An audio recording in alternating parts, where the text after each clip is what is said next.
मेरा सवाल ये है कि ऐसा आपको क्यों डर सता रहा है कि भारत जो हिंदुस्तान जो है स्पेन बनने वाला है? जब 250 मतलब हजारों साल की गुलामी से हिंदुस्तान का डीएनए नहीं बदल पाया, तो ऐसा क्यों ऐसा लग रहा है कि ऐसा लग रहा है जैसे हिंदुस्तान स्पेन बनने वाला है? ये मेरा एक सवाल है, ऐसा क्यों एक स्पेकुलेशन हो रहा है? देखिए, पहली बात तो यह है कि मुझे कोई डर नहीं सता रहा। आपने कहा मुझे डर सता रहा, मुझे कोई डर नहीं, मुझे कोई डर नहीं सता रहा। और डर होता तो मैं यहाँ नहीं होता, डर होता तो मैं पूरे देश में घूम रहा होता और 4 गार्ड लिए होता। मैंने सरकारी तौर पे ओपन कर दिया, मुझे कोई गार्ड फाड़ नहीं चाहिए, क्योंकि मैं कुरान शरीफ को मानने वाला हूँ। उसमें लिखा हुआ है, उसको ट्रू फॉलो करता हूँ।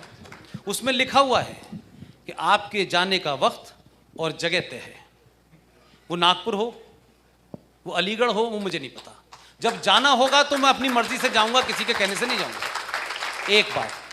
और मुझे डर नहीं सता रहा है, मैं ये कह रहा हूं कि हमारे देश के अंदर लोग अपनी किताब के माध्यम से जो कर रहे हैं, उसमें इस देश में क्या हो रहा है कि 500 कश्मीर बन गए हैं। आप गए थे मालदा? आप मालदा गए थे कभी? वहां क्या हो रहा है? नहीं, अच्छा नहीं हो रहा। नहीं, इस very, you are using a very soft word, very polite word. अच्छा नहीं हो रहा। बंगाल में क्या हो रहा है? कहां है इस देश के लिबरल जो बंगाल में जाके कहें कि आप वोट नहीं डालने दे रहे, आप धर्म के नामों को लोगों को रोक रहे हैं? इस देश में 500 कश्मीर बन जाने के बाद कोई नहीं बोलता है भाई। इस देश में अखलाक नाम के एक आदमी को कोई भीड़ के लोग मार देते हैं, इस देश की मेजॉरिटी खड़ी हो जाती है कि यह गलत करा इस आदमी के साथ। अपनी ही लोगों के खिलाफ कंडेम करते हैं।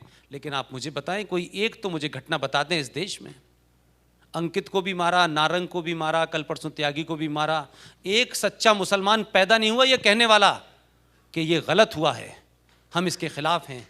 किस मक्कारी और झूठ और फरेब की बात आप कर रहे हैं कि मैं डरा हुआ हूं? मैं नहीं डरा हुआ हूं। जो किताब लेके घूम रहे हैं वो डरा रहे हैं, और डराते वो हैं जो खुद डरे हुए होते हैं। इसलिए हम कह रहे हैं डरा के दिखाओ ना हमको, हम तो भुगतेंगे उनको।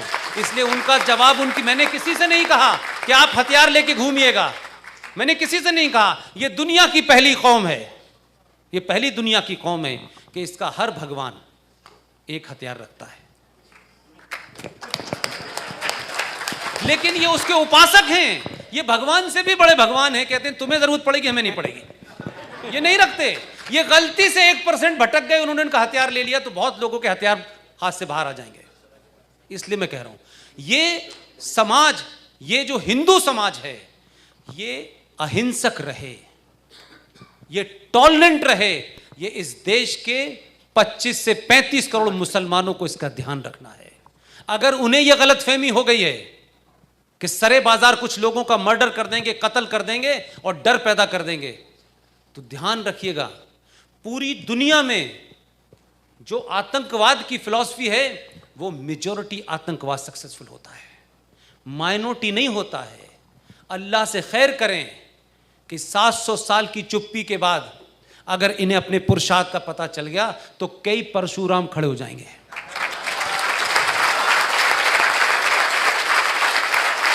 1% भी गलती से भटक गया तो जो टेरर का खेल खेल ले ना, वो लूडो खेलना भूल जाएंगे। इसलिए मैं कहूं, ये मेरी चेतावनी नहीं है, ये मेरी उन मुसलमान भाइयों को मशवरा है कि खेल मत खेलो।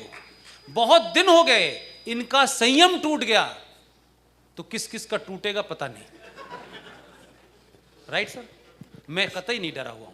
मैंने कहा मेरा अल्लाह पे यकीन है, उन्होंने कहा है सिर्फ मेरे अलावा किसी से मत डरना। मैं डरता ही नहीं हूं। लेकिन सवाल यह है कि जो ये कहते हैं कि अल्लाह से डरो, वो मोदी से क्यों डर रहे हैं? अरे आप कहते हैं, आपका यकीदा है ना कि हम सिर्फ अल्लाह से डरते हैं। अरे भाई, कोई राजनाथ से डर रहा है, कोई आरएसएस से डर रहा है, कोई विश्व हिंदू परिषद, अरे भाई इनसे क्यों डर रहे हो यार?